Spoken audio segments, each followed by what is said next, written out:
নমস্কার। নীতিমূলক গল্পের আজকে দ্বিতীয় দিন।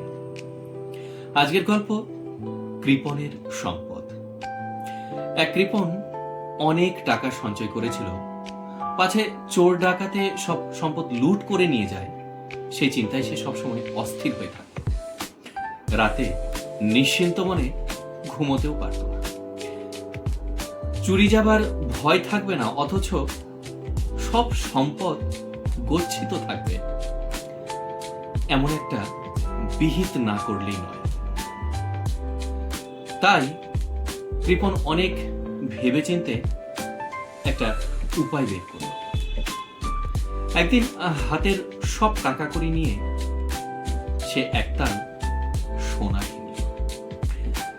তারপর সেই সোনা সে তার বাড়ির বাগানের এক কোণে মাটি খুঁড়ে পুঁতে রাখল। কিন্তু প্রতিদিন একবার সেই সোনার তাল হাত না দিলেই নয়। তার মনে হতো, কি জানি ওটা ঠিকঠাক আছে তো। তাই সে প্রতিদিনই চুপি চুপি সেই বাগানের কোনায় গিয়ে সেই তাল দেখে আসত। সোনার তালটাই হয়ে উঠল কৃপণের প্রাণ। এভাবেই দিন কাটছিল। কৃপণের বাড়িতে এক ভৃত্য ছিল। মনিবকে প্রতিদিন সাঁঝের বেলায় বাগানের কোণে যেতে দেখে তার কৌতূহল হল।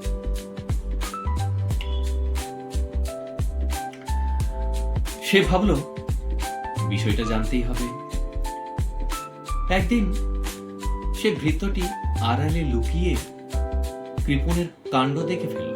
তারপর এক সুযোগে সেই সোনার তাল নিয়ে সে চম্পট দিল। অভ্যাস মতো পরের দিন কৃপণ সাঁঝের বেলায় সেই বাগানের কোনায় গেল এবং মাটি খুঁড়ে কে যেন সেই সোনার তাল তুলে নিয়ে গেছে। কৃপণের মাথায় যেন আকাশ ভেঙে পড়ল। সোনার তালের ঝোঁকে বেচারা কৃপণ পাগলের মতো বুক চাপড়াতে চাপড়াতে হাই হাই করতে লাগলো। কৃপণের বুক ফাটা চিৎকার শুনে তার পরিশি ছুটে এলো।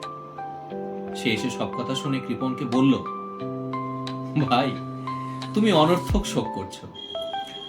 ওই সোনার তাল তোমার তো কোনো কাজে আসেনি। এক খণ্ড পাথর ওখানে পুঁতে রেখে মনে করো যে ওটাই সোনার তাল।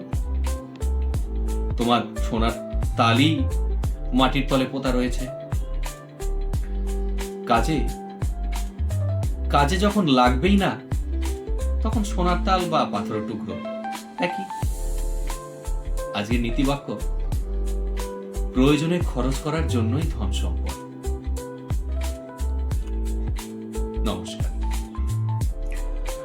আজকের এই গল্পটি কেমন লাগলো অবশ্যই জানাবেন। আর ভালো লেগে থাকলে লাইক, সাবস্ক্রাইব এবং ফলো করবেন। নমস্কার।